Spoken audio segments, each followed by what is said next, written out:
the Oreo Express, where truth don't hide and we don't second guess. Unapologetic, we're bold and we're loud, shining light on the left shady crowd. Oreo Express, rolling down the track, exposing the lies, ain't no turning back. Conservative fire, we're speaking the truth. At Oreo Express, this one's for you. So grab your boots, let's take a stand for freedom, faith, and the heart of this land. Oreo Express, let's roll, let's go.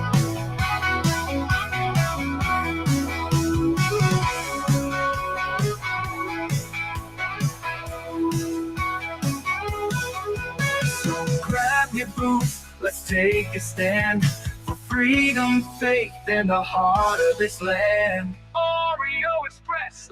You're still looking good. I'm still feeling good. You know, I've got all your MyPillow products. Mattress topper, bed sheets, MyPillows, towels, slippers, blankets. I'm interrupting this commercial to do something I've never done before. Get 2 MyPillows absolutely free on orders of $100 or more. I can't do this forever, so get on board with this great sale today. Our best-selling 6-piece bath towel sets or kitchen towel sets, just $29.98. Our famous standard MyPillows only $14.98. Queens $18.98. King size only $1 more. Body pillows $29.98. Multi-use MyPillow 2.0s with pillowcase $9.98. Save $40 on our Spring Percale and Giza Dream bedsheet sets. Any size, any color. So go to MyPillow.com or call that number on your screen. Use your promo code to save up to 80% on all MyPillow products.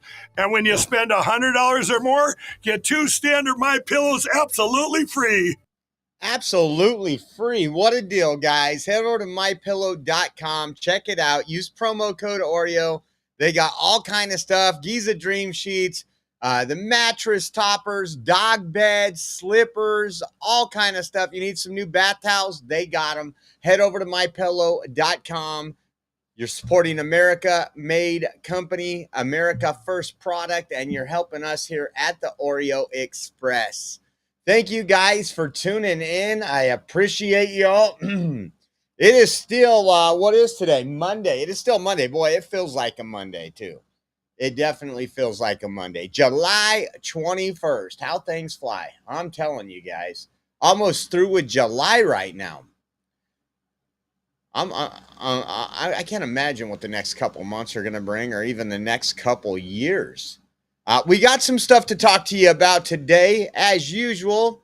We got some comedy. Those of you that joined us for our premium live when we talked about Stephen Colbert and CBS canceling them, and then Democrats fighting against CBS and fighting for Stephen Colbert like he's an illegal alien.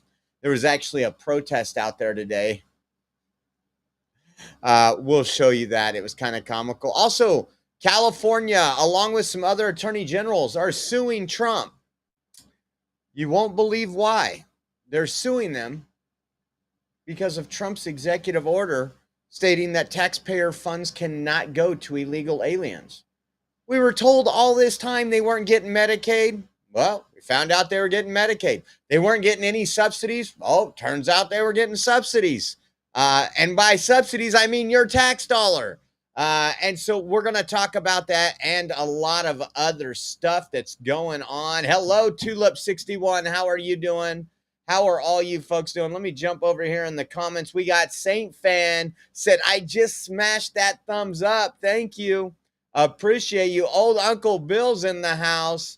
Deb V, how are you doing, Deb V? Let's see.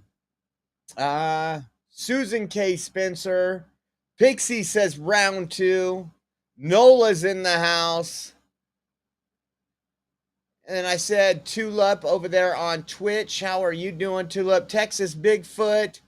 Thank you guys for tuning in. We appreciate y'all more than you know. Ooh, man, I don't know. I was sitting here, I was working on the show, and in the back of my mind, I was just thinking about the road and the journey we have been here and been on together. All of us, whether it was traveling, just documenting this stuff. And I'm telling you, there's been a lot of stuff going on. And again, we have a quick news cycle. The news cycle's like, hey, you know what? This is big breaking news. The only thing that sticks around are the things that Democrats, because they just post about it for forever and ever. I'm surprised we're not still hearing about Stormy Daniels. That's probably coming, right? They're trying to dig up anything on Trump. He's been through 3 elections. It hasn't worked, and it's not going to work now. We got John Yarder in the house. First Amendment Media. What's up? Jalen, hello. Jalen's being lazy back there. Let's see. Sugar Bear, hello. And a shout out. I'm going to give a shout out here when after the last live was over. Who was it? Where's it at? Not there. There it is. Heather J. I won't put your last name on here. Just Heather J. Did a $20 Zelle. That got us to our first goal. We still have 407 remaining. The 407 is actually to get the Meta glasses, the camera glasses, and we're going to bring you some excellent content. But we did end up getting the subscription for 1 year of Pro. I did do that in between the shows, so that is taken care of. There was an issue. I don't know why it charged me twice, but I'm dealing not twice the amount, but like in separate amounts, and I'm trying to figure out what that was. But thank you to everybody that helped and donated to get the year subscription of this program we use to live stream. You will be satisfied when you see some of the stuff we're going to be doing, and to see how good it'll look when we get some guests on. We've got some folks that we're working on lining up right now, and just give you up-to-date stuff, people on the ground, folks that I think you'll want to hear from. And so thank you for that. And now we got 407 remaining to get those glasses. And I'm telling you, it'll be epic. I wish I had those camera glasses yesterday. Just to tell you what went on is I wore my Trump 2028 hat, which I wear all the time. But we went into Costco. And as we're walking in, one of the employees at Costco pushing the cart say, hey, love the hat, brother. I was like, hey, thanks, man. Thanks.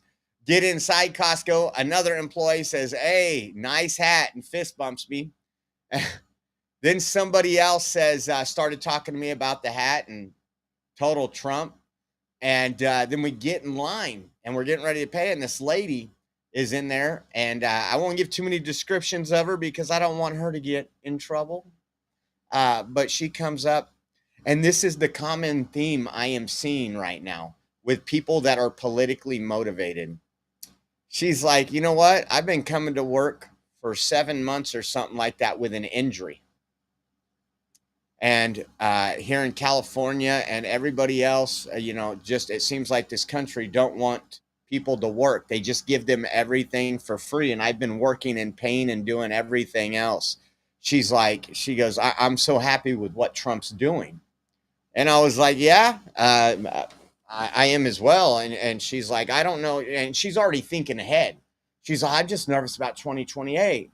Who's going to run? And I was like, yeah, I've thought about that too. Let him get through his stuff. Someone will rise to the top. Like I said, medium Marco. Some of you might hate me for saying that. He used to be little Marco, but he has become superb. Might fit in a VP role. Maybe it's Vance and Marco Rubio. We don't know, but it was just incredible. And then so we had to go to Walmart after Costco. And I look at Rach, I go, you think I'm going to get the same response in Walmart? And so we go into Walmart. Two people said they liked it. One was an employee, and she goes, it was a female employee. She goes, I know you're just wearing that to trigger him because he can't run in 2028, but isn't he tremendous? And I was like, yeah. And then we're walking out to the car, and sure enough, I wish I would have had my glasses because I would have said something. But this lady looks over and she goes, huh? and just wouldn't stop staring at me as we're walking in the car. We're like 5 cars away, and I'd be like, Meta, record. Can I help you with something? And she would have just went off right there. I got in the car. Rachel was buckling up Caden, and she was still mouthing off at her trunk, going all head bobbing, all crazy. So we're really working on getting those glasses. Like I said, hopefully we could get them. Maybe we'll get a miracle here, and we'll get the 407 during the stream, and we'll go pick them up after the live stream. That would be epic. So let's get into the show. 10 minutes and 45 seconds in, and again, these people, take a look. This was filmed by video by Freedom News TV, Freedom NTV News Desk. Take a look at this. This is what. Trump must go! Go Bears stay! Trump must go! Go Bears stay! Trump must go! Hold on, just look at those people. This is not AI. They are literally outside of that studio where Colbert does stuff, saying, Colbert stays, Trump must go. This is insanity. You've spent your time because a guy that doesn't give a shit about you, that's got millions of dollars in the bank, show is being canceled because of viewer ratings, and you're out there trying to support that? Are you kidding me? This is just absolutely insane. Just take a good look at these people. Trump must go! Over forever. 86. Oh, look at that. They want to assassinate the president. In the name of humanity, we refuse. Trump must go. Colbert stays. Trump must go. Colbert stays. Colbert stays. Trump must go. Colbert stays. Trump must go. Trump must go. Colbert stays. Trump.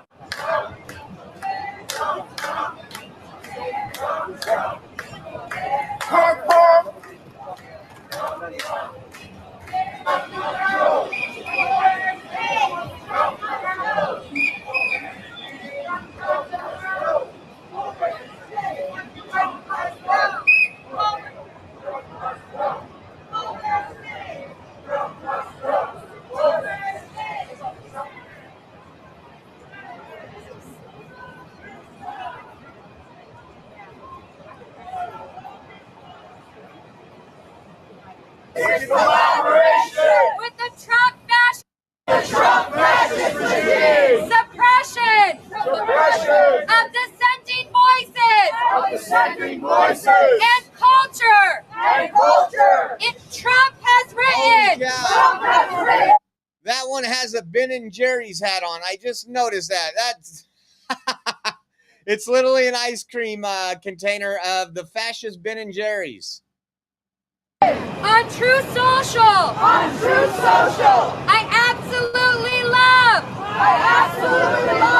that Colbert got fired. I hear Jimmy Kimmel is next. No. Dude, what an epic troll.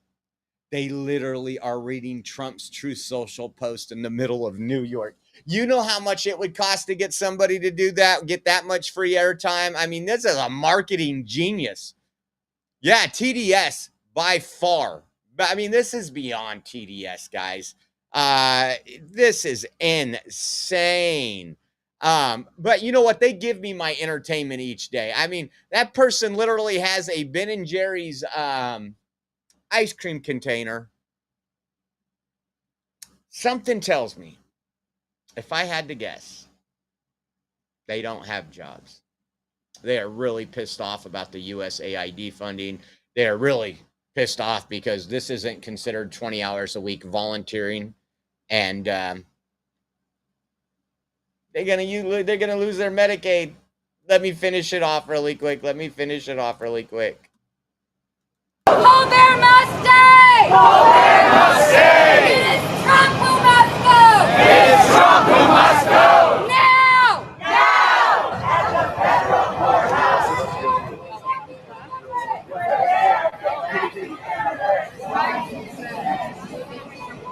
Oh my gosh. Silencing comedians is no joke. I don't think that's how you smell comedians, is it? Oh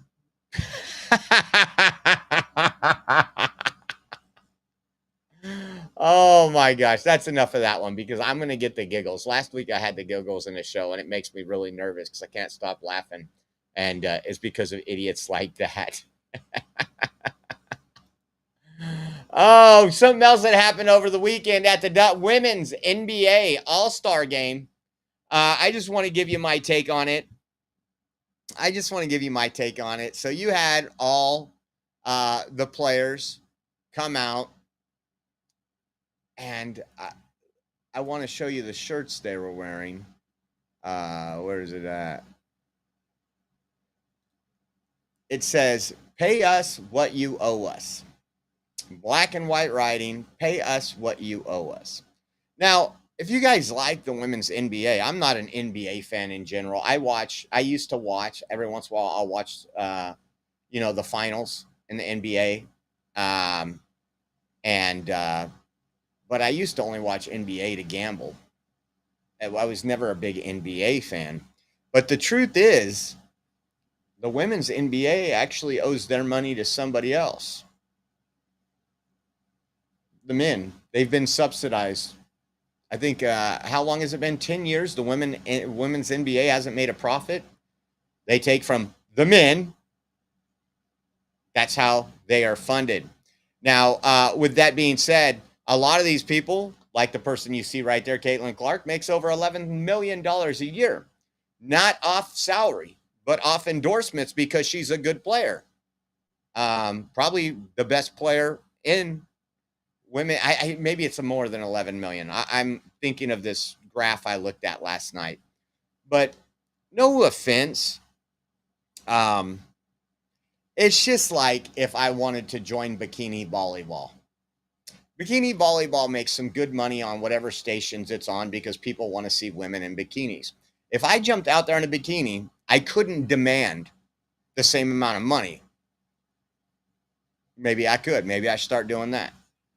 But I just find it absolutely hilarious that these people, and again, I have a daughter that's going to be 19. She just reminded me she's going to be 19. So her birthday's coming up in a couple weeks, and she's reminded me now. And I just find this just absolutely insane that pay us what you owe us. Pay us what you owe us. Nobody owes you anything, sweetheart. If the $60,000, $70,000, $80,000 that you're getting paid isn't enough, go back to college and get another job. The fact is, people don't watch this type of women's sports because they're just not interested in it. Maybe the league could do something to spice it up, but I'm sorry, this is your typical poor me. And the reason why she's out there doing it, she might be getting rich, she might be making millions, but there is a lot of people in the women's NBA that just aren't as good as her. And they don't get those endorsements. They don't get those sponsorships. They're not selling clothes and shoes and whatever else that she is selling.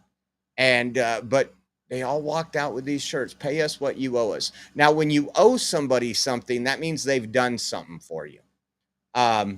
If you want to do something for the women's NBA, get the viewership up. Sponsorship is huge. That's how you can get paid. Right now, I would have walked out with a shirt that said, "Thank you, men." Just being real with you. I mean, if I was going out here and I was in a sport that was subsidized by women, that's who I would be appreciating. Hey, the only reason we're out here getting the money we are is because of the women. But we know where we are. We know where we are in society and how, the lesser. I think I talked about it a little in our first show, and I thought this was interesting. The left finds something every day that has a price increase, but they don't tell you the whole story. And now it's beef. So let's talk about this, because we're going to show you. I got the actual graphs that I've shared since this morning on X. So you have this here. It says the Tennessee Holler, another leftist crackpot, says how it started and how it's going. Trump's trade war, beef prices edition. So right now, let's just go over it. So Trump has a trade war, according to them, and it's causing beef prices. The funny thing is mainstream media was actually on this 2 weeks ago, because I had it on in the back of and they didn't blame anything on Trump, surprisingly. I guess they didn't get the memo, but they were talking about how our beef prices have gone up constantly since when? January 1st, 2021. What happened on January 1st? Actually, January 20th of 2021. That was when Joe Biden got inaugurated. But they're not telling you that. But let's take a look at what the fake news is saying. It says how Trump's tariffs will impact beef prices and why now is the time to focus on quality. It says beef prices soared to $9.26 per pound. Here's why. And of course, it's always going to be Trump. How about this? Beef prices soared a record high. Now, let's pull this up just so you know. This is a chart that anybody can Google it up. This is updated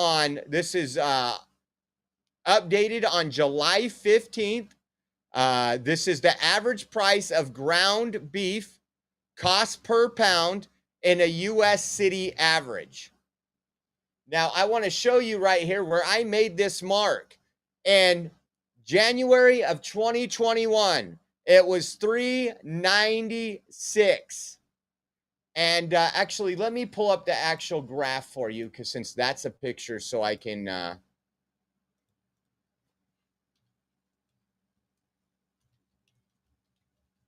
But this is their newest talking point today. Let's see. See if this is it. Yeah, this is it. So here is the graph. You can go find it. This is, there we go. So as you can see, it was pretty flat. The 80s, 90s, in about mid 2000s, it started rising, 2010. And then right here, during Trump's stolen election, which was Biden was in office, look at this. It skyrocketed over here on the right. If you look, these are all. So let's see. Election time, December 2020, 395. January, 396. And then let's go up a year. 455. Let's go another year. 481. Let's go another year. 2024. 503. Let's go another year. 554. 554. What did I click on there?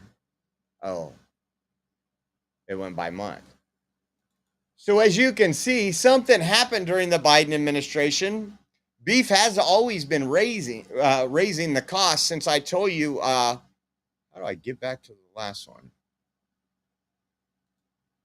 Oh, that was a 5-year graph. Yeah, I mean, just look at this. This is a better picture here. But now they're blaming this on Trump. So here we go. January 2021. Look at it rise. There's 2023. There's 2024. There's 2025. And since then, it has continued that upward spiral that was created under the last administration. Now, I'm excited because I do buy beef. We buy a lot of ground beef, actually, because white people taco night, you got to have ground beef. And I buy my beef usually at Costco. That price has not gone up in the last 6 months. I can tell you that. We just bought it on Sunday. But some places they have gone up. I am excited that they are doing this fake news and telling people this. How about this? Another commie account, Project Lincoln. The Lincoln Project. Today marks 6 months since Trump took office, checking in on those lower grocery prices Trump promised. Under Trump, the average price of ground beef rose to $6.12 per pound in June, an increase of nearly 12% from a year ago. Now, if they would have done their homework, they're trying to make Trump look bad. We just showed you the graph that at some places it went up 23% under Biden. You didn't see them posting anything. But one reason I'm kind of excited, again, they need a talking point. They need to make Trump look bad. Everything he's doing has nothing to do with that. But because this is hitting mainstream and this was on Trump's agenda to take care of, you heard them when he was out there. Trump actually outside, was it Mar-a-Lago? Did the thing with the posters with the cost of goods during Bidenflation. This right here is on the radar to be taken care of. And I promise you, the Secretary of Agriculture probably got a text today. Hey, we need to move a little faster on the beef. We need to move a little faster on the beef. So I'm sure we will be seeing some prices go down, but it's just hilarious that this is what they're worried about. How about this? The White House has removed the Wall Street Journal from its press pool on President Trump's next foreign trip after the paper published the hoax of a letter for the Epstein deal last week. I think this is a smart move. They'll sue, go back and forth. He's got a lawsuit against these people. They are putting out defamatory stuff. They're trying to slander him. Why should they be allowed to go on as part of the press pool? They shouldn't. And I love when Trump makes these things that the left just cries over. Another thing Trump talked about today, let me show you this. He says, the Harvard case was just tried in Massachusetts before an Obama-appointed judge. She is a total disaster, which I say even before hearing her ruling. She has systematically taken over the various Harvard cases and is an automatic loss for the people of our country. Harvard has $52 billion sitting in the bank, and yet they are anti-Semitic, anti-Christian, and anti-America. Much of this money comes from the USA, all to the detriment of other schools, colleges, and institutions, and we are not going to allow this unfair situation to happen any longer. How did this Trump-hating judge get these cases? When she rules against us, we will immediately appeal and win. Also, the government will stop the practice of giving many billions of dollars to Harvard, much of which had been given without explanation. It is a long-time commitment to fairness in funding education, and the Trump administration will not stop until there's a victory. Thank you to your attention in this matter. You know what? I think that's just epic. They haven't even gave their ruling. He's already like, oh, this Obama judge, not even worried about it. You know what we're going to do? They're going to rule against us. We're going to appeal and we're going to win. And I think you guys kind of knew that. I think we talked about that in one of the shows. How about this? Rep Luna. Rep Luna says, I have formally referred Jerome Powell to the DOJ for criminal investigation. Chairman Powell knowingly misled both Congress and the executive branch officials about the true nature of taxpayer-funded project. Lying under oath is a serious offense, especially from someone tasked with overseeing our monetary system and public trust.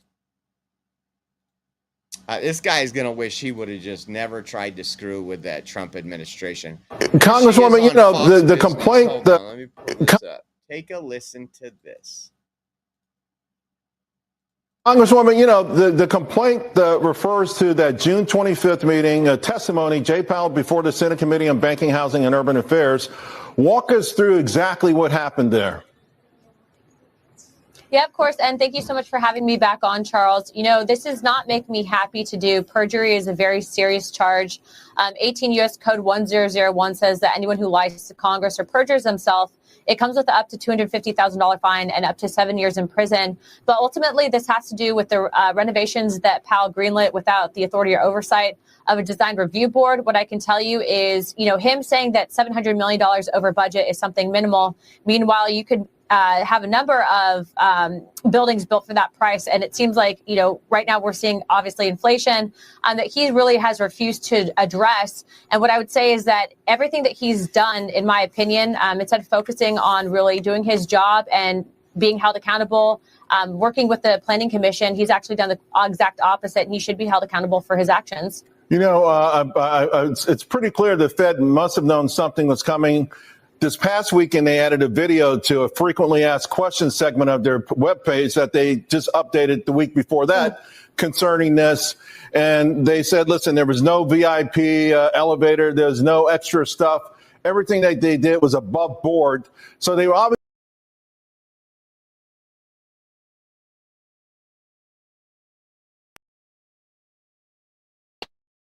Mr. Powell himself that needs to be making that argument, not the Fed as a whole. And I would say that he was the one that went out there and made the comments to Senate. His testimony is directly conflicting with actually what's being done in design and bill. I believe the only thing that was not in his testimony that was accurate is there are no beehives or bees in the rooftop, but there's rooftop terraces. And so what I would tell you is right now, again, you know, $700 million is not a small number. Right.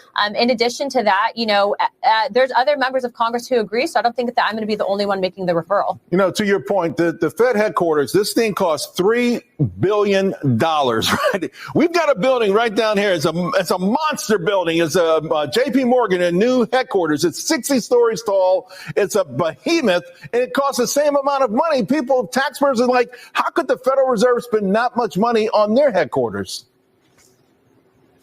I mean, it's really absurd. And what I will also say is that initially, I think the estimated cost for a new roof would have been to the tune of, I think, at max, maybe 2 million ventilation systems. So the fact that this is costing billions, you know, I saw a statement that was actually made that said, you know, the initial cost of the capital would have been less than what he spent on the Fed. And so what I will tell you is that, unfortunately, in Washington, you get people in positions of power who don't feel that they're accountable or need to answer to people, and they're being irresponsible with the money. And this is the guy that's supposed to be in charge of managing all of our money. So I hear that. So we'll see how that goes. Again, you know, he's been working against President Trump purposefully. Again, partisan politics, keeping the interest rates up, even though every month we get unexpected numbers. Unexpected. They're only unexpected from the left, right?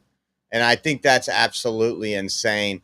And then I didn't cover it last week, but Trump implemented like a 17 or 18% tariff on the dumping of tomatoes from Mexico. And everybody's like, oh, now your tomatoes are going to go up. You know, we grow tomatoes here in the United States. For those that don't know that, we don't need foreign tomatoes. Take a listen to this. As another 20 years goes by.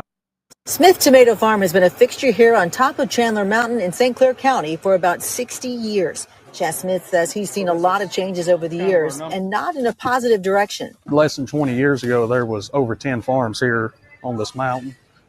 Now there's barely 5, probably going to be 4 within a couple years. And as another 20 years goes by, there's going to be less and less. Blake Thaxton with the Alabama Fruit and Vegetable Growers Association says the U.S. agreement with Mexico, first set in the late 90s, was meant to protect U.S. farmers, but it wasn't working. There's been loopholes that the Mexican tomato producers have taken advantage of and continue to price dump or lower the prices below the cost of production here in the United States and in Alabama. If they send the tomatoes over and it's supposed to be a set price and they need to move tomatoes, well, they may just give a load of bell pepper for free for them to take the tomatoes. So it's never really worked. Now, without that agreement, the U.S. has a 17% tariff on tomatoes from Mexico. So a lot of these tomatoes will actually be going out today. Smith says he's already seeing a more level playing field. It's only been 2 days now, and we've actually have a lot more calls of people having interest in doing business. And the price hasn't even changed. Food security is national security, and we need to be able to produce our own food here in the United States. Yeah, you won't see that from any of those people. How about that? This one's another one. What you see in the grocery store now, instead of all those tomatoes from Mexico and everywhere else, it should be more local and farmer. Check this out. Like Matt Rudd see an opportunity taking root. Hopefully, what you see in the grocery store now, instead of all those tomatoes from Mexico and everywhere else, it should be more local and United States grown where, we can compete with those prices. Rudd runs a small farm in Brown Summit that sells heirloom tomatoes. He hopes the tariff gives local growers a fair shot. Supporting local is huge. Like, just if you can find a local farm, you'll be amazed by how good it tastes and how fresh it is, and it helps everybody out. Well, the future of tomato prices remains as uncertain as the weather. But one thing's clear. Every slice tells a story, and this summer, that story might be a little more local. And while that new tariff... Man, it's amazing that, the Democrats are constantly putting America last, and they're actually upset. How about this one? Something that Mark and the team here at Gilcrease Orchard aren't particularly concerned about. They actually think it'll lead to higher demand of their produce. When you're transporting tomatoes, they usually pick them green and then they gas them to turn them red. So that's why they don't usually in the store, they'll have not a true red, but kind of a pinkish red to them. And a homegrown tomato tastes so much better. With such a large supply right now, Mark thinks higher demand from this new tariff may help cut down on food waste for domestic growers. We have 12 rows of tomatoes that are 850 feet long. We won't raise our price, so it'll stay $1.50 a pound is what we charge for tomatoes. Tariffs being put on Mexican tomato exports. It's something that Mark and the team here... Check that out. Check that out. Once again, putting America first, putting our farmers first. And let me tell you, what they were saying about gassing those tomatoes. I know a lot of you guys probably grow, or not, maybe not a lot, but I know many of you guys, we've talked about it here. I grow my own tomatoes. I grow, during the summer, we have our own garden. And I can tell you the taste difference versus store-bought. When we go to a local farm, there's not many of them anymore that actually have a fruit stand where you can buy stuff right in my area. But I remember growing up, I remember when we first started planting tomatoes quite a while ago, years ago. And we ate one of the tomatoes. And when you taste something and it takes you back to a time, it took me back to a time of being a kid. Because that taste just automatically jogged my memory of how tomatoes used to taste. Not so bland. They're pretty potent. Tomatoes are supposed to be very, I wouldn't say acidic, but I think you guys get what I'm saying. And now with Trump, Mexico's upset. Democrats are upset. But our local tomato farmers across the United States, they're kind of happy. How about this? We played a couple videos from our good buddy, Crackhead Biden. That's Hunter Biden. Listen to this little report from our press secretary, and then we got a couple more videos from Crackhead. They've learned nothing from President Trump's overwhelming victory on November 5th. The American people want deportations. They want secure borders. That's why we've had the most successful 6 months of any administration. They've learned nothing from President Trump's overwhelming victory on November 5th. The American people want deportations. They want secure borders. That's why we've had the most successful 6 months of any administration. The president has delivered on his two core campaign promises: defeat inflation and secure the homeland in record time. They've learned nothing from President Trump's overwhelming in record time, and that's what we're doing. That's what we're doing.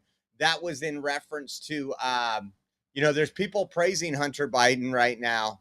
We covered what he said earlier. We're not going to cover what he said earlier about him wanting to become, if he was president in 3-4 years, that he would invade El Salvador to get those illegal aliens, those MS-13 gang members back into the United States.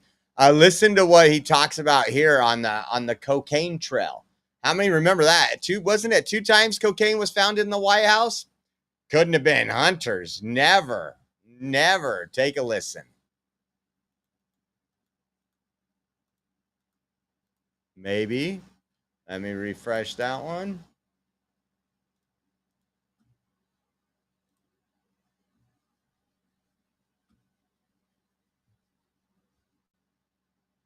Up an investigation into cocaine that was found in a cubby outside the West Wing of the White House. I think it was Don Jr. Yeah.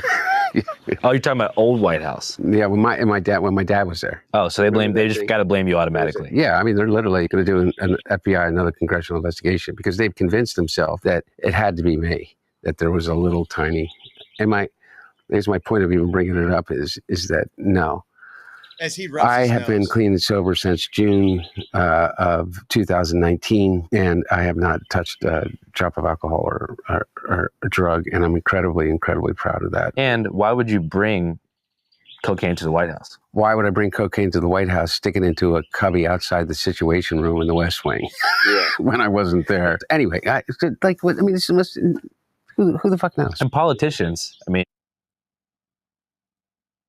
You know what's funny is nobody on the Democrat Party wanted to know whose that was. Let's just pretend for a minute it wasn't his. Whose was it? Don't we want to know? You would think, I promise you, if that was the Trump White House and there was cocaine, oh my God, you would have congressional investigations and everything else. Now, listen to this one here. Let me see if I can get it back here.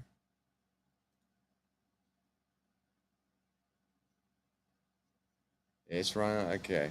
Now he has something to say about Hunter Biden. And then we got another one where he throws Nancy Pelosi under the bus for ousting his father. Take a listen to this one first, though. I mean, you sit here and, I mean, like, just think about it. You got some motherfucker who's made over, what, $251 billion being a United States citizen that got here and stayed here illegally before he got his citizenship, sitting here lecturing us on who we should allow into the United States of America and giving us a fucking Heil Hitler along the way. Are you fucking kidding me?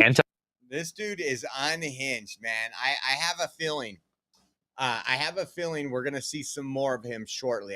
That doesn't appear, and again, I'm not judging the guy by any stretch, but that doesn't appear to somebody that's followed the 12 steps of sobriety program. It just doesn't. He seems triggered. He is upset. He is either panicking because he knows this investigation into the cover-up of his father, and he knows his father wasn't even running the White House. His father wasn't even signing pardons, and now people are looking into it, and he's panicking. He is definitely panicking.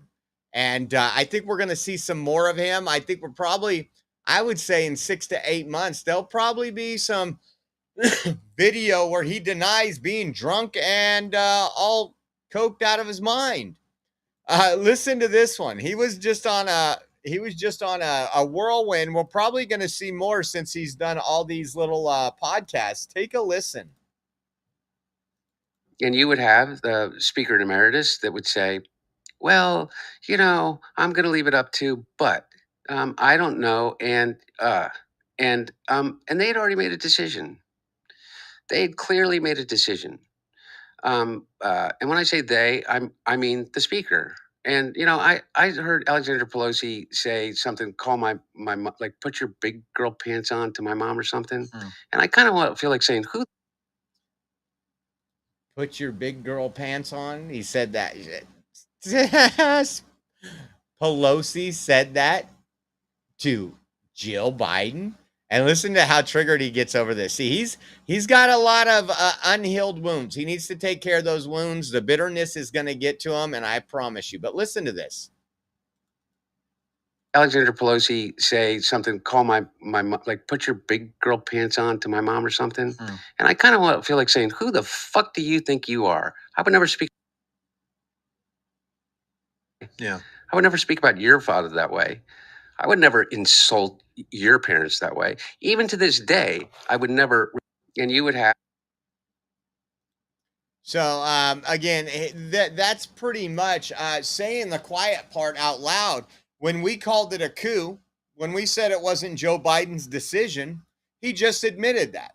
He just admitted that was Speaker Pelosi and the Democrats that ousted the current president out of the future presidential election as the incumbent running for president. Something that, I mean, talk about historical. Talk about a party in disarray. They keep wanting to point to Republicans and say, "Oh, nobody."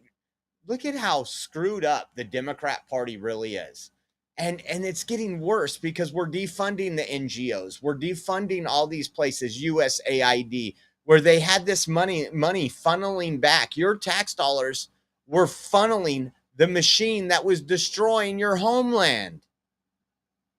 And he admits it. He admits that it was Speaker Pelosi. And then he goes after her.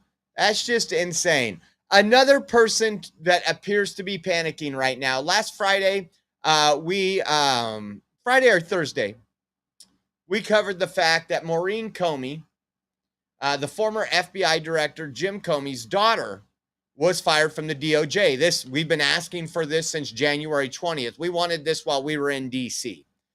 Took some time, but the Department of Justice finally did that. I want you to listen to what he says online, and then, you know, he can't even come out and speak. This is all pre-written. Watch his eyes read the computer screen right here. This is kind of weird. Now, is this another one that's kind of scared of what's coming down? Let's find out. This week, I want to offer some thoughts about justice. The Justice Department's ability to protect the American people depends upon a gift that every employee gets when they join the department. It's a gift they may not know they're getting until the first time they stand up and identify themselves as a justice employee and say something, whether that's in a courtroom or at a conference or at a cookout, and they find that total strangers believe what they say next. They're believed because when they speak, they aren't seen as Republicans or Democrats. Instead, they're seen as something separate and apart in American life. A group of people just trying to do the right thing. For years, I've described that gift as a reservoir of trust and credibility. Fear is the tool of a tyrant, wielded to suppress independent thought. Instead of fear, let this moment fuel the fire that already burns at the heart of this place. A fire of righteous indignation at abuses of power, of commitment to seek justice for victims, of dedication to truth above all else. It has been an honor to fight for those principles by your side. And she signed it, Maureen. I don't have much to add to that, except to say the reservoir is in grave danger right now. Trump and the hacks who lead the Department of Justice are hammering at the dam day after day, trying to turn it into just another gold leaf-covered Trump subsidiary. Our best hope is that good people will stay and do what Maureen asked. Have the courage to do the right thing always. You may get fired for acting that way, but there's honor in that, and nothing but disgrace for those who don't stand up. There are going to be hard weeks in the Trump era, and this was one for my family. But there are plenty of good people still in the department committed to doing things the right way, committed to the rule of law. For them, because of them, keep the faith. I mean, literally, it was like a message to the deep state. Stay in there. Keep fighting Trump. Do everything you can. I mean, that's pretty much what he was telling the deep state to do. The people that Trump promised to get rid of out of the DOJ, and he's been doing it. How many of the J6 prosecutors have been fired? Those people that just went after moms, dads, sisters, brothers for walking around a Capitol and trying to make their life a living hell, put them behind bars. This guy is nothing but trash. Nothing but trash. Let's see what this is. This week I want to offer I think they're a little paranoid. I think they're a little worried. Again, I don't want strong worded letters anymore. I haven't wanted those for a long time. I don't want investigations unless those investigations turn out to be something. Don't come at me or don't tell me that they broke this and violated this and you have evidence if you don't prosecute. It's great. You got it out on the media. You got it out on X. It'll stick around for a couple days and everybody forgets about it. We want justice. We need justice.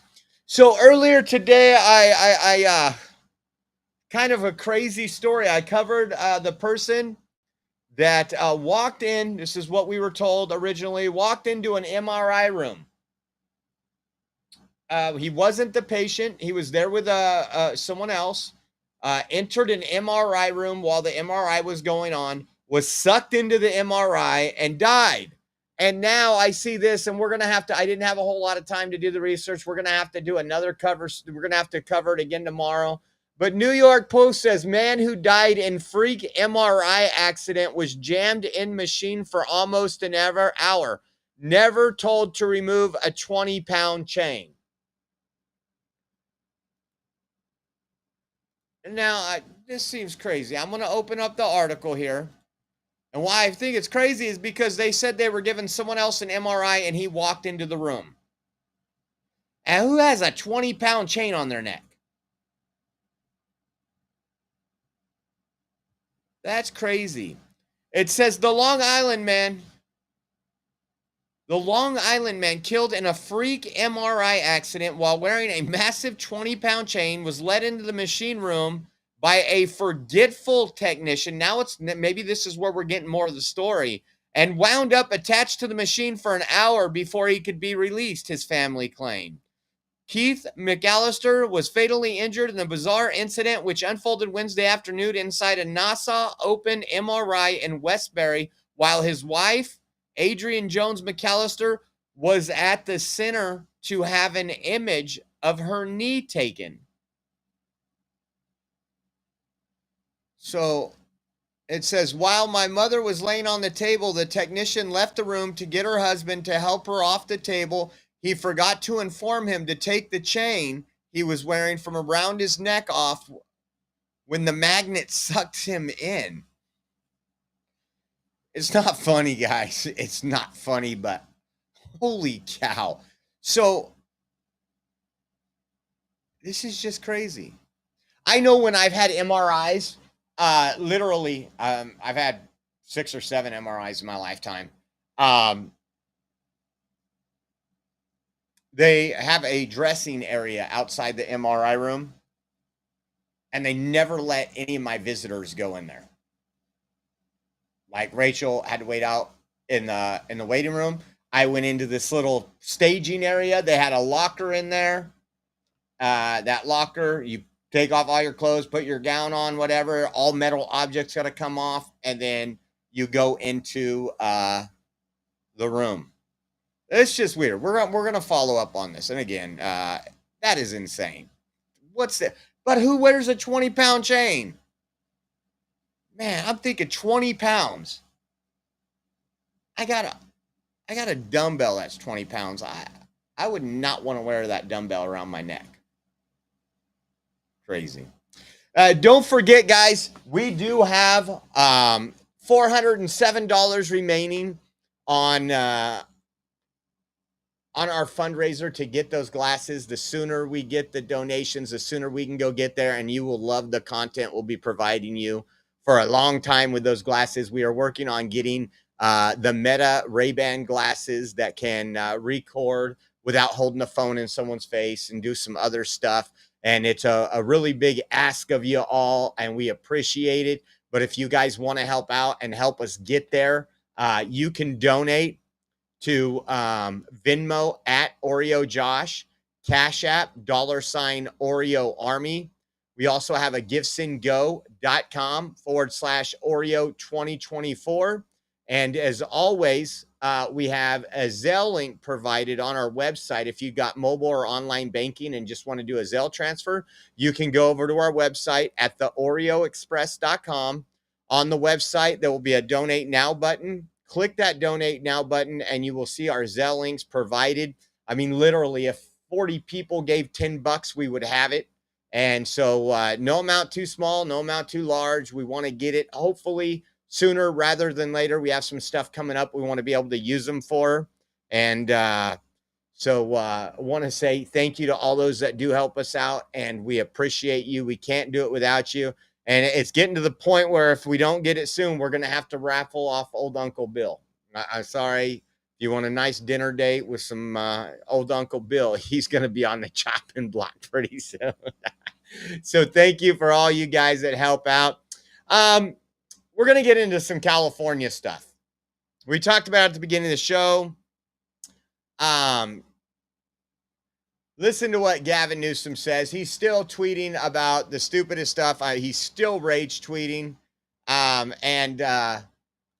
Today he rage tweeted, California could use our Cal Guard right now to fight wildfires and stop fentanyl at the border. Instead, Trump has them standing around for a photo op.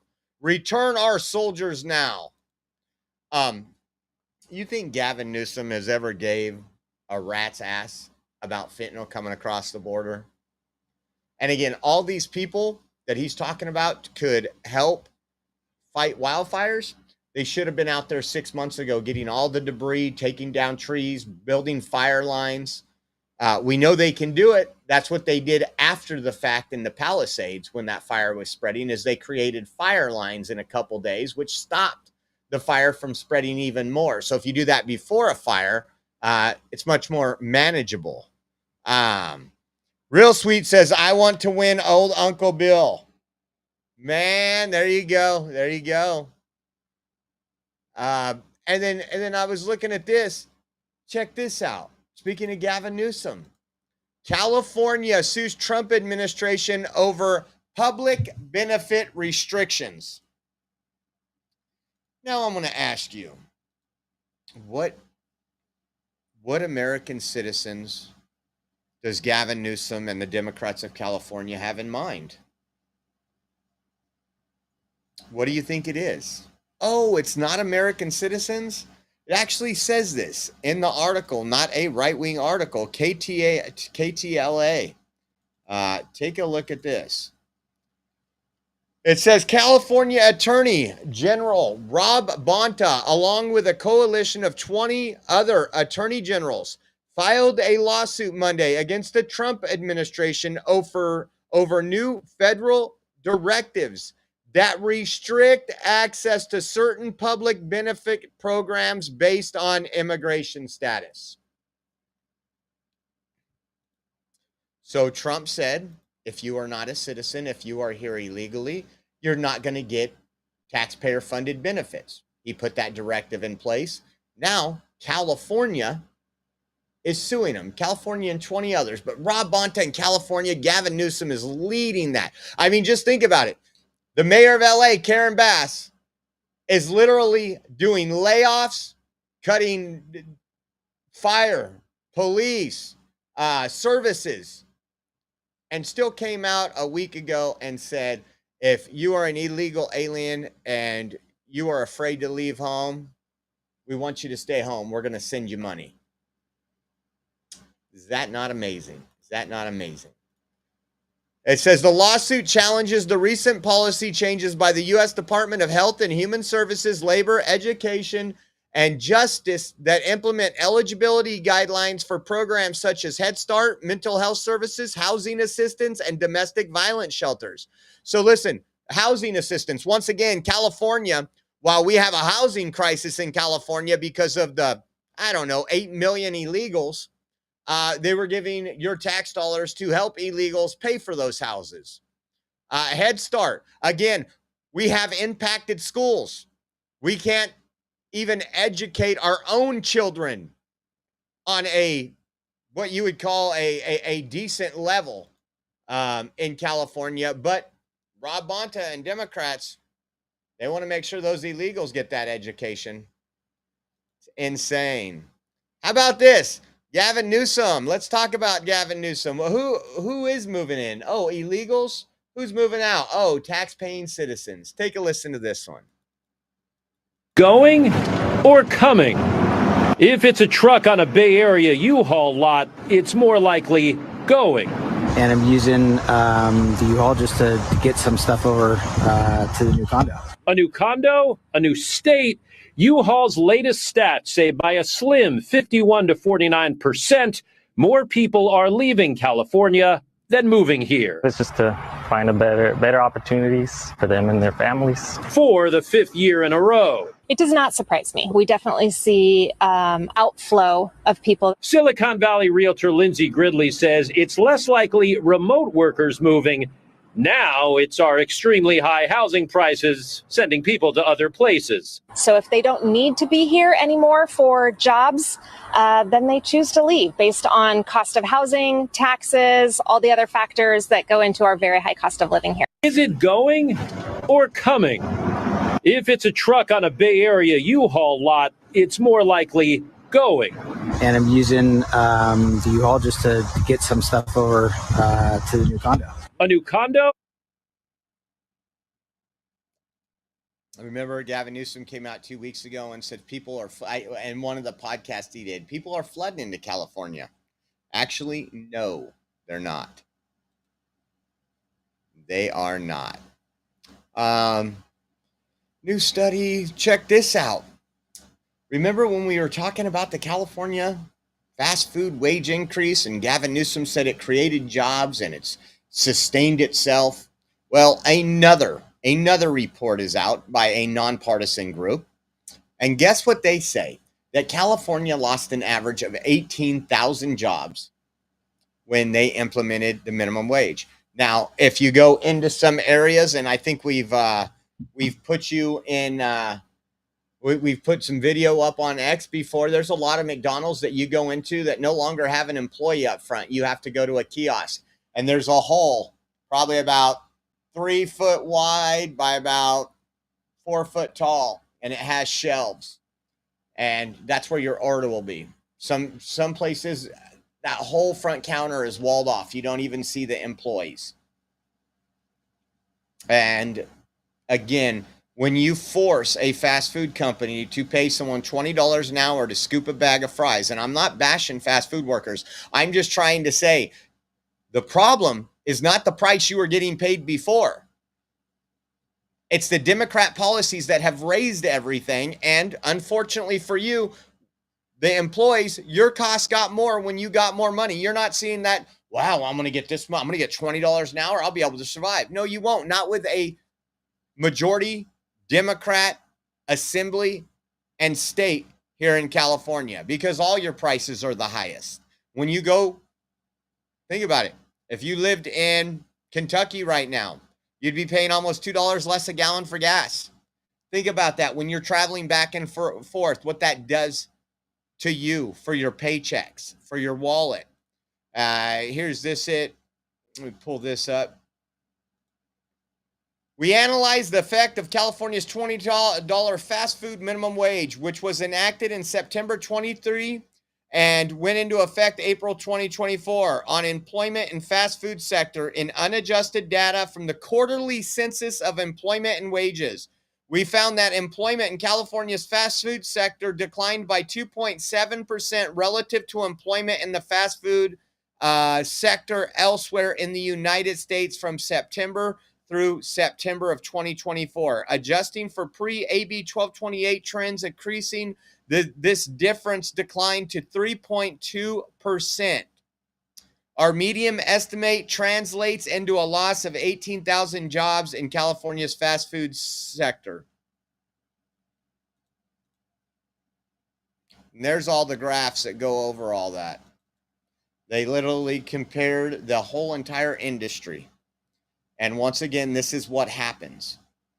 I'll tell you the same thing. There's some of these places, some of these mayors and city council throughout California, Oakland, San Francisco, they want to give like grocery store workers $35 an hour. Can you imagine how much your food would cost then in California? We already have the highest prices.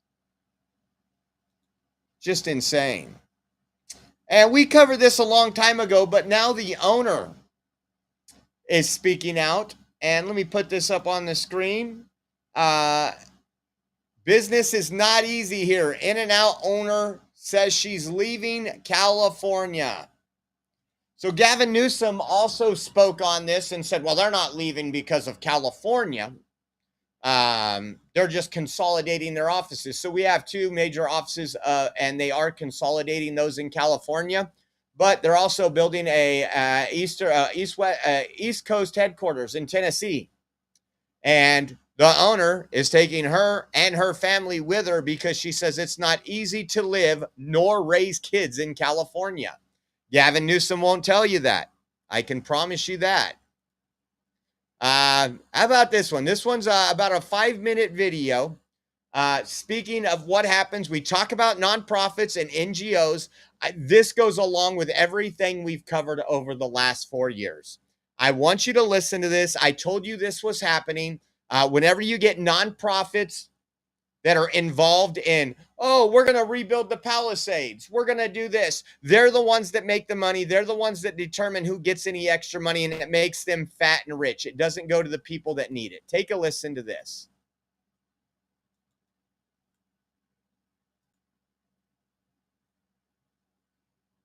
For Fire Aid, that star-studded concert that raised $100 million for wildfire victims. But where did all that money go? Investigative journalist Sue Pascoe has been digging for answers, and what she's discovered might just surprise you. And Sue Pascoe, she joins me now live on set. You are the editor of Circling the News. Yes, we can clearly see that. Thanks for the work that you're doing. So this is personal and professional for you because you lost your home in the Palisades fire, but that's not necessarily how this story landed in your lap. How did this all come to be? A reader sent me a little note and said, I've never seen any fire aid money. How do I apply for fire aid money?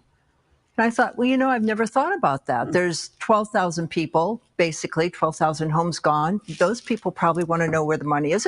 This will be an easy task to find out. So I contacted the Annenberg. They never responded. And the Annenberg is Foundation, because they are overseeing the wildfire funds, yes. So I emailed them several times. They never responded. I called them several times. They never responded. And finally, it was like almost 2 weeks later, a woman got back to me and she said, oh, I'm sorry for the delay. The person you need to speak to is Chris Wallace. He's a media spokesperson for wildfire funds. So I contacted Chris and I said, victims want to know when they can get their money. Seems like a very simple question. He said, basically, they don't. All this money are going to nonprofits, and then nonprofits will take care of making sure the money's distributed. So I looked at initially they gave $50 million to about 120 nonprofits. And I looked at these nonprofits and one of them said, we help mobile home parks. And there were 2 mobile home parks in the Palisades, all low income. And so I contacted the people there. They had never received any money. They had never heard of that. When you go through, I would urge everyone to just go to the nonprofits that are listed. If you want a good laugh, I mean, one of the nonprofits cleans preschool bathrooms. Well, after the fire, who knows? Maybe there is a preschool bathroom that needs cleaning. Yeah. In other words, a lot of these nonprofits are ancillary, if you will. That's a nice way of saying it. And you urge people, our viewers, they can go on the Fire Aid website. And yes, in terms of if you're Fire Aid, you can say, we have listed all the nonprofits. So they've given out $75 million so far. And you can see for yourself each nonprofit that has received money. The vetting process, though, that's an interesting angle to this story as well, because there's still another round of funding that will be given out. If you're a nonprofit, you would just have to fill out a simple, very simple questionnaire. 6 questions. So what do you make of the vetting process? I think they're not helping the victims at all. Let's just say, and the other thing you should know, if you go on there, they don't say how much each individual nonprofit gets. So there are 2 nonprofits that are for the homeless people in the Palisades, Los Angeles in general, that they're getting money from LASA. So why are these nonprofits also getting money from Fire Aid? I don't know. They're homeless nonprofits. Of course, we're all homeless now, but. And to be clear, we have reached out to actually the Attorney General, Rob Bonta, to see if this is on his radar, because this is a whole lot of money and you are well connected in your community and you don't know anybody who has received fire aid money. That's correct. So what is your advice if you're a victim, and there are several who are probably watching tonight who lost their home like yourself, where do you go from here? Hopefully with people like you who are bringing it to the attention of America, really, because we have all these people I know in the Midwest where I'm from who said, we want to give money. Where do we give it? How can we help the people? This fire aid money is not helping the people. It's helping nonprofits, many of them who have executives that are getting a six-figure salary. The money is not going to the victims that you wanted the money to go to. Yeah, you make a great point, because a lot of people, this was an international story, and a lot of people gave, people who really couldn't afford to give money, they big sent their hearts. $20, right. yes. And said, where's that money going, right? Exactly. All right, well, if you want to follow Sue's reporting, you can do so. Again, this is at circlingthenews.com. Sue Pasco, sorry that you lost your home. $100 million raised, not helped one victim. And when she talked about the NGOs, or the nonprofits, sorry, same thing. The nonprofits, the non-governmental organizations that give all this money, there was a nonprofit that cleaned preschool bathrooms. So what are they getting all this money for? This is what I'm talking about. This is the corruption. This is exactly what we see on a regular basis.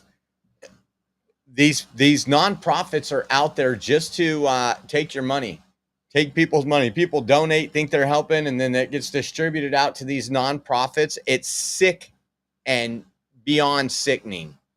Let's see this really quick. I'm going to put this up on the screen for those of you who've been here a while. No, this sponsorship is from Rumble, one that is incredibly important to the survival of the company. When Rumble first started in 2013, they built a platform for the small creator. They didn't censor or have biases. They were fair and treated all creators equal. No one thought platforms would censor political conversation or censor opinions on COVID, but they did. Facebook admitted they fell to pressure from the Biden-Harris administration. Rumble did not. They held the line. They are attacked daily for giving us a voice to talk to you. They are attacked in corporate media. They are attacked by governments like France. They are attacked from brand advertisers who refuse to work with them. Corporate America is fighting to remove speech. Rumble is fighting to keep it. Rumble won't survive with brand advertisers. They don't get much of it. Watching our show on Rumble is the most they can ask from you. But if you really believe in this fight, and if you have the means, one major way you can help Rumble survive is by joining Rumble Premium. Join the community that believes in the First Amendment and believes in our human right to free speech. Rumble is offering a $10 off when you use promo code STUDIO for an annual subscription. Go to rumble.com/premium and use promo code STUDIO. Like I said, if you have the means, believe in the cause, now is the time to join Rumble Premium. If you don't have the means, we're just happy you're watching us on Rumble. And as you guys know, we do Rumble Premium Lives where you have to be a Rumble Premium subscriber to view that. So we appreciate it. It helps us a lot as a Rumble Premium partner. Again, you know, in this cancel culture world, if we had Facebook and YouTube back, we would have 15 sets of the Meta eyeglasses. But we haven't fixed cancel culture yet. So another way you can help out Rumble and help out me is by going to our page and clicking on that Rumble, that premium membership. And we appreciate you.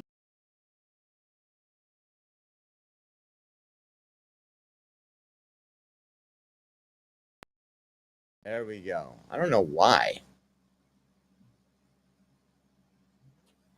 It seems like every time I hit a button on there today, it is blocking me out.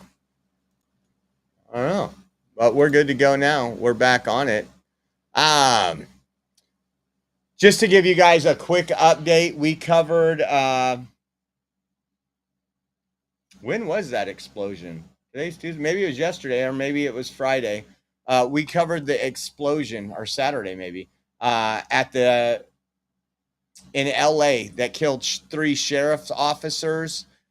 Department officials are now confirming that the device that exploded and killed 3 Los Angeles sheriff deputies was a grenade.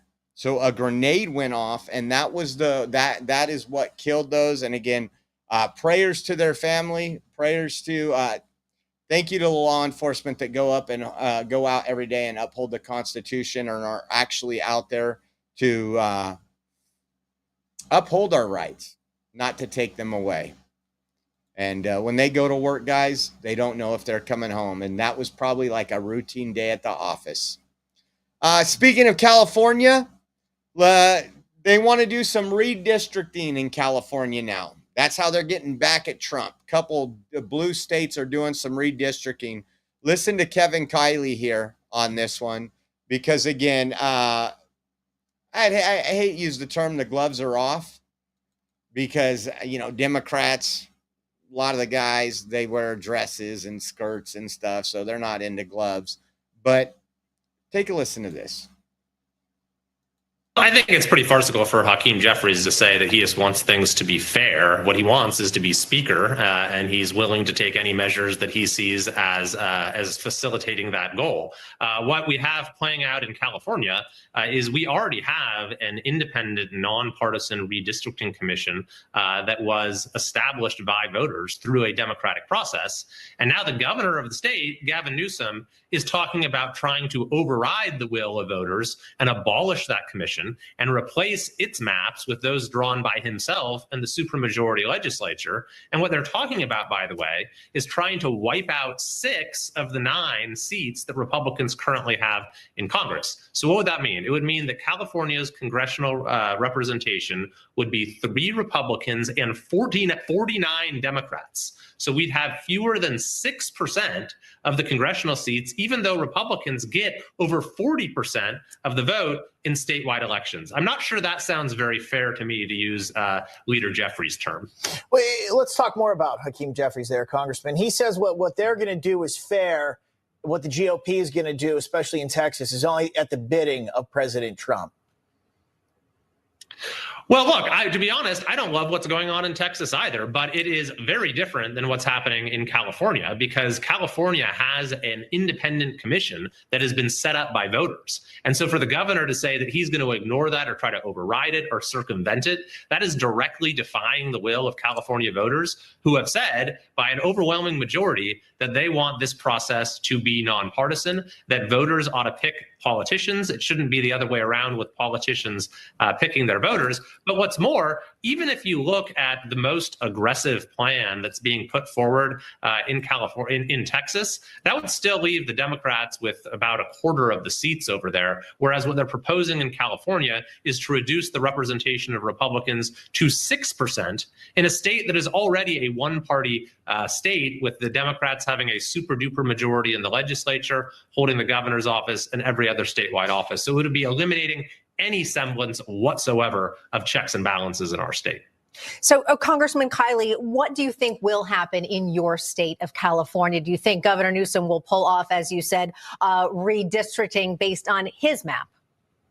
Well, Newsom will do whatever he thinks works to his own advantage. He's obviously out there trying to run for president. Really, he's trying to run for a second time. He'd hoped he was going to be the guy after Biden stepped out in 2024. So he's latching onto this as somehow a way to put himself in the spotlight, and he'll continue to pursue another path he thinks is helping him in that respect. I do think that if they move forward and try to come up with some way to redo the map, that will require going to the voters again. What they'll do is they'll call a special election. And I think that California voters will reaffirm what they said before, which is they don't want this to be a partisan process. Granted, Newsom and his allies will try to fool them in every way possible. They'll even probably make the summary on the ballot itself of what the measure will do extremely misleading. They'll have unlimited amounts of money coming in to try to fool voters into going back on what they said before. But I think at the end of the day, people will see through it, and hopefully we'll avoid this situation in California. I don't think we'll avoid it. Again, this is how Democrats play. Democrats play. They want to redraw the district maps, make it where we don't have Republican. I mean, we hardly have any Republicans in California as it is. We have Kevin Kiley, a few others, got some rhinos. and they're going to do everything they can in order to take away the voice of the people, to ensure that that Californians don't have a voice. And it's absolutely sad. Big shout out to Kelly. If you guys noticed, we're down to 382 remaining, guys. We can do it. Let's go. 382. Kelly donated $25 through Zelle. Thank you, Kelly. Appreciate you guys. We are 382 away from getting those glasses as part of our fundraiser, and we'll bring you some epic content when we get those. So thank you so much, and appreciate you all. More than you know. Thank you, Kelly. How about this? We keep hearing, and Tom Homan said this the other day, or maybe it was on the earlier show. I think it was yesterday we played Tom Homan. You know, Democrats said, man, they're just going into restaurants and Border Patrol's not getting any of the bad guys. Well, every time I hear one of these stories about these raids, there's some bad guys. Let's listen to what happened. Last week we covered that raid in Sacramento at the Home Depot.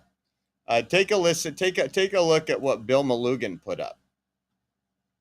He said, Border Patrol tells Fox News records check revealed that of the 11 illegal aliens they arrested in a raid in Sacramento Home Depot on Thursday, 5 have a criminal history, of which 3 are convicted felons, including a fentanyl trafficker, a sex offender who fled from agents and broke into a nearby inhabited apartment and assaulted the occupant during the raid.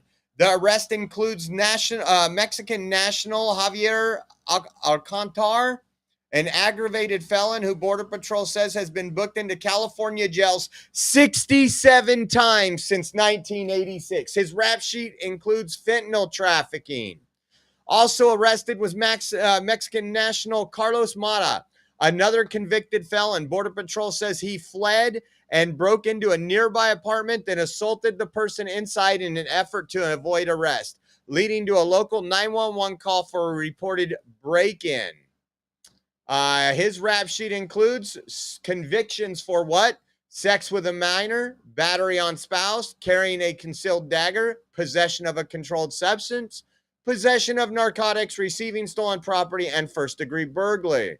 Other arrests include previously deported Guatemalan, who's an aggravated felon, previously deported Mexican with prior arrests for driving without a license, and a Guatemalan when voluntary return removal in 2009 with a prior arrest for trespassing and failure to provide ID.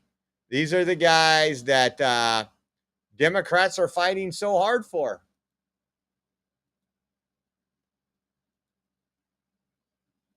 And I haven't heard of some raids today, but they're not slowing down, folks. They are not slowing down. I want you to listen to Sheriff Luna, Los Angeles County Sheriff's Department, and see why Tom Homan, when he said, I think it was today on the first show, when he said, hey, if you guys don't want to work with us, there's going to be collateral damage.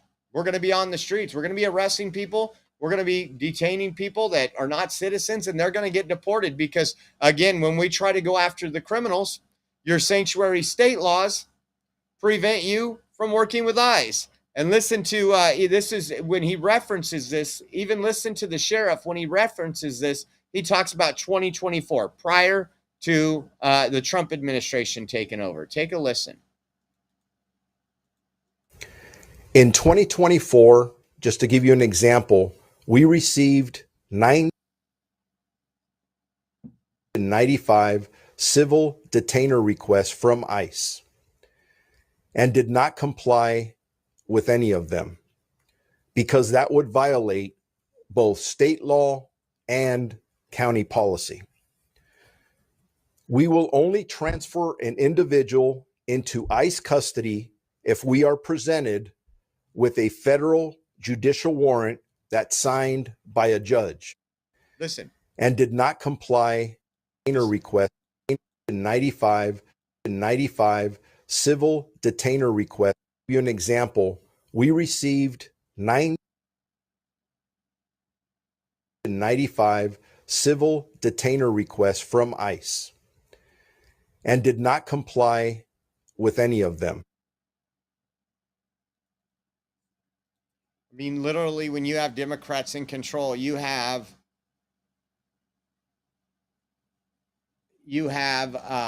these folks that are criminals, no matter if they raped somebody, they molested a child, they raped a child, anything. And because of sanctuary Democrats, these law enforcements are actually working against other law enforcement officers. Just insane. Just insane. How about this? People were saying that the police were being brutal. I don't have the whole video, but there was people resisting arrest. I thought it was great. Ohio-Kentucky border. They were blocking the roads. They weren't following directions. There was some officers assaulted, and then this happened, and I thought this was this is no offense, but sometimes you got to handle it this way. Let me see if I can pull this feed up so we get a better... Does that look a little better? I think so. Take a look.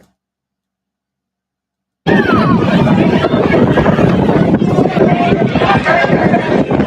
him fighting the officer.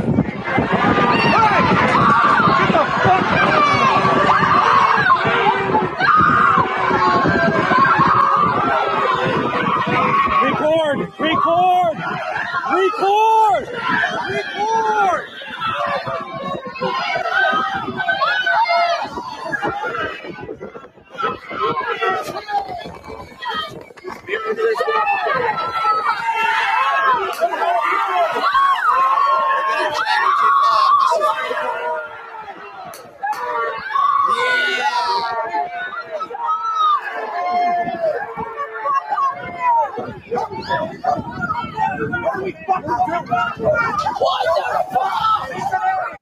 So when you're told to disperse, when an unlawful assembly is called and you want to fight with police, you're on the receiving end. You are on the find out stage instead of the fool around stage. It's got to be great. Rep. Pramila Jayapal put this up here, and I want you guys to go with it. I've already done the math. But listen to this right here. Listen to what she put up and tell me how this makes any sense. Today, ICE notified Congress of the 13th death in ICE custody this year. The 10th death since Trump got into office. What a tragedy. ICE is out of control. This is what happens when you privatize the incarceration of immigrants to benefit for-profit companies. Now, let's break this down. Trump got in office on January 20th. People die in jail every day, whether it's your local jail, whether it's prison. A lot of people die in jail, just to let you know. Just like they die on the road, just like they die at a restaurant, just like they die in the hospital. But let's take that. So it's been 6 months, and she says the 13th death in ICE custody, the 10th death since Trump came into office. So that means Joe Biden only had 19 days in office this year. And in his 19 days, more than one a week died. That's 3 deaths in 19 days because Donald Trump was inaugurated on the 20th. And she's complaining that there's been 10 deaths in 6 months. Now she's worried about it. She didn't worry about the 19 days when there was 3 deaths under Joe Biden. This is her own words, guys. Do the math. So 10 of them died under Trump. So let's see this really quick. I'm going to pull up the calculator really quick. We're just going to go on average. So 24 weeks since Trump's been inaugurated.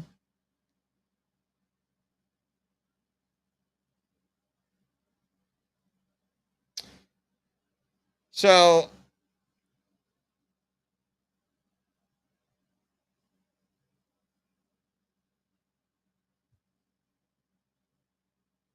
hold on. I'm trying to do something here. So let's see, 6. So that's 6/10 per month. So not even a full person. Or no, I'm sorry. I did that wrong. 1.5 people dying a month under Trump. And again, people die for all different reasons. People do drugs, all kind of stuff. And Joe Biden had more than one a week. But I don't think she realized she said the quiet part out loud. It's an issue now because Trump is in control. Crazy. She didn't care anything about J6ers. She didn't care about the abuse, the mistreatment, not getting them their constitutional rights. It's just insane. It's just insane.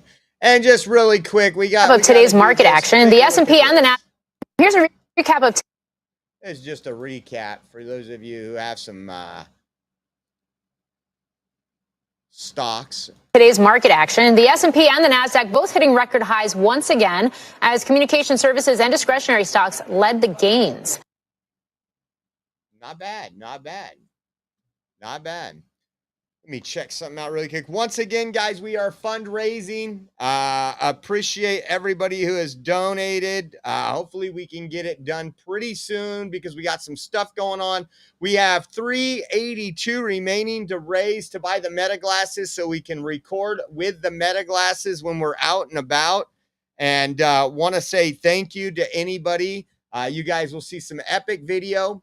And if you guys do want to help, like I said, if 40 people gave $10, that would get us to our goal. And again, we don't do asks like this a lot, but there's some stuff coming up and we're going to be covering some things. And we want to have these on there so we can get you some great video without holding a camera in front of them, a phone in front of them. And want to say thank you so much to everybody who did donate. If you want to donate and help us out, we would appreciate it. It'd be such a blessing. We could get these as soon as possible. You can go to Venmo at Oreo Josh, Cash App, $ Oreo Army. We also have givesendgo.com/Oreo 2024. And if you do mobile or online banking, you can head over to our website, theoreoexpress.com. There is a Zelle link there so you can do a transfer. All you got to do is scroll down and see the Donate Now button. And again, that's theoreoexpress.com. Go check out the website and click that Donate Now button. And we appreciate everyone who has kept us going and keeps us out there doing what we got to do. And who knows, there could be a surprise stream tonight. I got to find out what's going on. Chevy, 100% familiar with it. We do all the research before we do anything. So yeah, no, there's a lot. You can actually go look on X. There's a lot of video done by Meta glasses that are just absolutely epic, especially recently. And I know a lot of people are investing in those. So yes, thank you. Gakuma, how about you make one, bud? How about you make one? How about you give me an option? Or would you like me to go to Temu? Because again, if I can buy these glasses from Zucky and expose his people, I'm all for it. I'm all for it. So thank you guys so much for tuning in. Appreciate you all. And we will be seeing you guys really soon. And once again, thank you for tuning in. And have a good evening. We'll see you. If not tonight, we'll see you tomorrow, 10 a.m. God bless. You're still looking good. I'm still feeling good. You know, I've got all your MyPillow products. Mattress topper, bed sheets, MyPillows, towels, slippers, blankets. I'm interrupting this commercial to do something I've never done before. Get 2 MyPillows absolutely free on orders of $100 or more. I can't do this forever, so get on board with this great sale today. Our best-selling 6-piece bath towel sets or kitchen towel sets, just $29.98. Our famous standard MyPillows only $14.98. Queens $18.98. King size only $1 more. Body pillows $29.98. Multi-use MyPillow 2.0s with pillowcase, $9.98. Save $40 on our Spring Percale and Giza Dream bed sheet sets. Any size, any color. So go to MyPillow.com or call that number on your screen. Use your promo code to save up to 80% on all MyPillow products. And when you spend $100 or more, get 2 standard MyPillows absolutely free.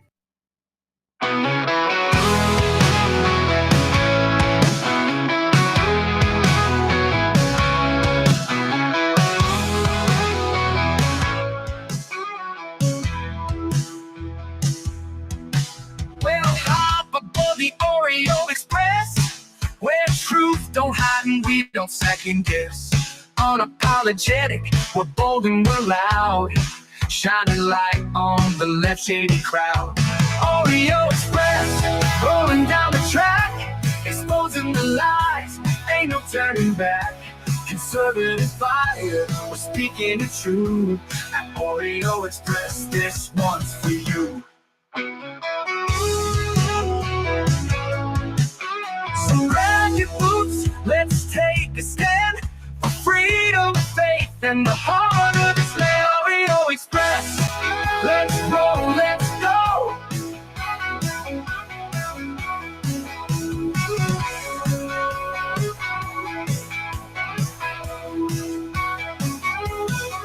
So grab your boots, let's take a stand for freedom, faith, and the heart of this land.